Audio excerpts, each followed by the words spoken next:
Finger pointing, holier than thou.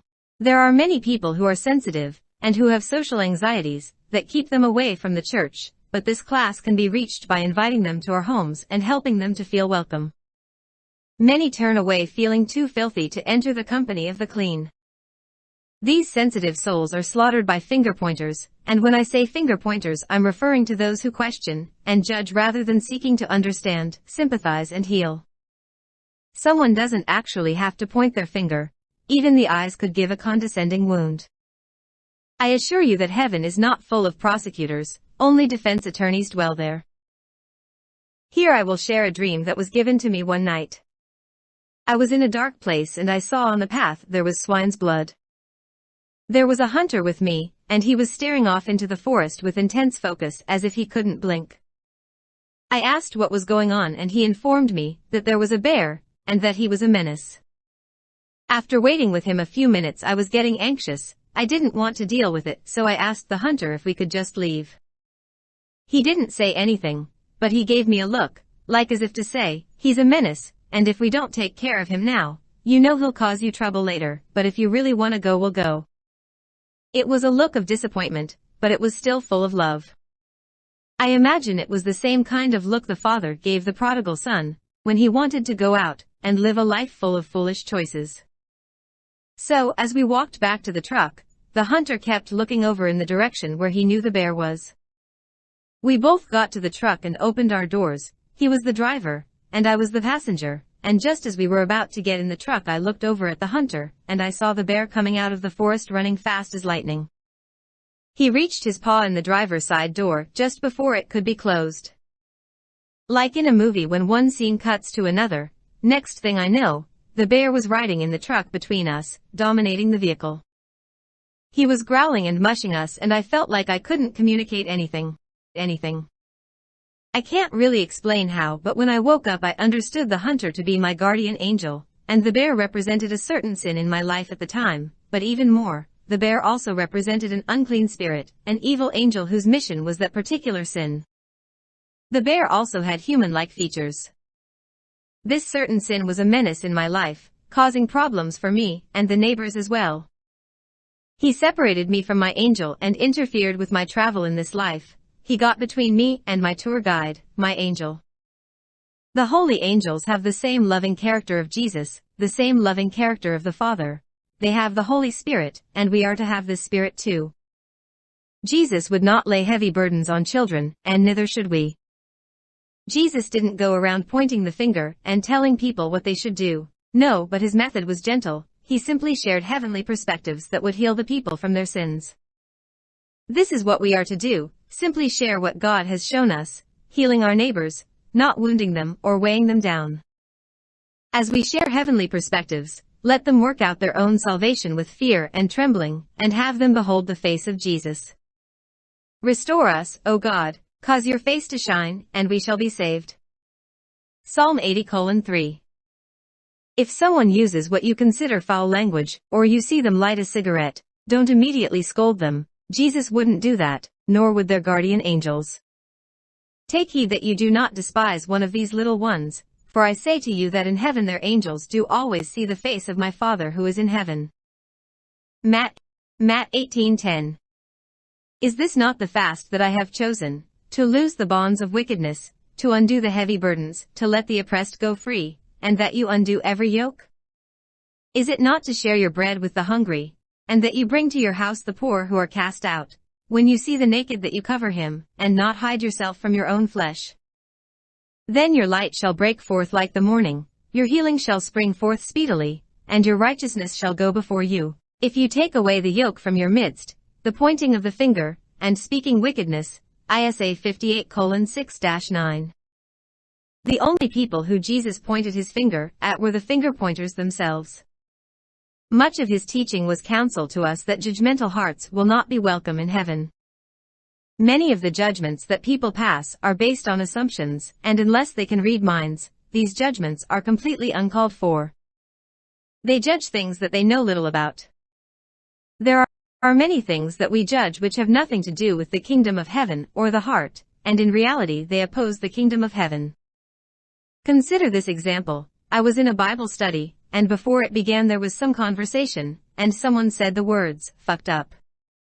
The Bible study facilitator said, "Don't cuss around me, and don't cuss in here or you'll have to leave." I told him that Jesus wouldn't have said that. Jesus picked cussing sailors as his disciples, and he didn't tell them to clean themselves up, behave all bright and shiny, then follow him. First of all, God isn't concerned so much with the colors we use, but the picture we paint. The words fucked up were only used as descriptive words, and they weren't used as slanderous to anyone. In reality, the influence of the cuss words had no ill effect, and they were simply a part of his broad spectrum of colors, the broad vocabulary which painted a picture that was easy to see. On the other hand, the influence of the reprimand of the leader had effects that make Satan grin. They fostered a lack of patience and a quick-to-judge attitude for the others who were present at the Bible study. This is contrary to the fruits of the Spirit: meekness, love, patience. Teaching people to be easily offended is Satan's work, and I shit you not, sensitive ears start fights. It's not the offender, but the offended that burns the bridge. Yes, I have a little sarcasm here. Just consider, the word fuckin' is no different in some proper neighborhoods than the word very. Both words paint the same color with a highlighted emphasis. Think of some example sentences like, "I shouldn't have to verily explain this." Or, "Don't criticize my fucking vernacular, from my very neighborhood." What is proper? It's to quit being offended assholes. And don't you dare tell me that I'm full of baloney. Like Jesus said, if your sensitive ears are gonna keep you out of heaven, it would be better to go chop them off, hypocrite. Don't get me wrong here, speech reform and refinement are a good thing, but someone shouldn't be judged by their language unless they are slandering someone unnecessarily. Language is cultural, and a phrase said in one neighborhood is not offensive, while in another neighborhood people reach up and cover their ears. But to reprimand someone in a situation like that Bible study is to teach others to be easily offended and impatient. Jesus and the angels are reaching out for their sheep, even when they're stinky. Jesus and the angels are long-suffering, they are not easily offended, and neither should we be. Unlike the occasion I just described, we need to exert an influence that encourages people to be less easily offended. It's not the offender who burns the bridge, it's the offended, and they thus burn their bridge to heaven. It is impossible that offenses would not come, but woe to those who are unforgiving, Luke 17:1-4. Now, on a similar note, I must emphasize that we need to be careful and wise in our approach. I have seen some church folk approach the subject of health in a way that burdens and pushes people away from the church. One example, I saw a man preaching to inmates about how he's been a vegetarian for years, and this is good to promote, but then he goes into how he doesn't even eat cheese and other things in his very strict diet, and he presents in a way almost as if he implies that people are sinning by eating cheese. This was an inappropriate burden to place on the shoulders of sensitive children. To speak of those more strict things with someone who was more mature in their health knowledge would be okay, but even then, approach it in a way that lifts weights. In a case like this, he should have approached it from his testimony, and how God led him along the way, and at each step how and why God convinced him to take a step further. And when it comes to clean and unclean, as well as the Sabbath, we should approach it by inspiring the next step of faith. Don't present it as a requirement, but as a blessing. Our conscience can't detect germs or health benefits, and the science of our generation is somewhat governed by greedy politicians, so this doesn't appeal to reason or morals. But ask, do you fully trust God? Do you trust that He gave us this counsel about clean and unclean for our benefit? He gave other counsel about washing and quarantine, and even though Israelites didn't know about germs, they had benefits they weren't even aware of, only because they trusted. And have them to see the joy in Jesus' heart, when He sees that we trust Him. Whatever we do, consider the audience, and don't lay burdens that they don't need, like cheese eating, consider maturity. Don't tell people what to do, you may just close the door to their heart, so that you cannot reach them. But sharing our own experiences, and how God led us at each step, this will stay in their memory, and God will also give them an experience to confirm what is true. We are to share, but God is the one who convicts. We are to share what we have found, but God is the only teacher, and we are to encourage people to seek God-given experiences. It is written in the prophets, "And they shall all be taught by God. Therefore everyone who has heard and learned from the Father comes to me." John 6:45. The world is not in need of leaders, it is in need of servants. We don't need to be teachers, but students of Christ. You do not be called rabbi, for one is your teacher, the Christ, and you are all brethren. Do not call anyone on earth your father, for one is your Father, he who is in heaven. Matt 23:8-9.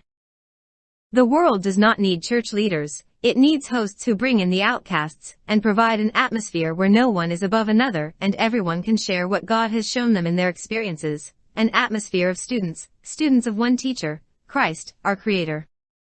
When we begin to host Sabbath gatherings from our own homes in this manner, God will pour out His Spirit in every neighborhood, and those who took the high seat will take the lower with shame and rejoicing if they accept heaven's order and rank.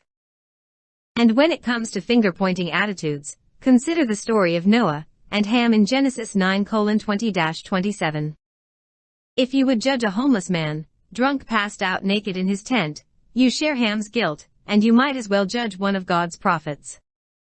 But instead, behold the facial expression of your angel, and of Jesus and the Father.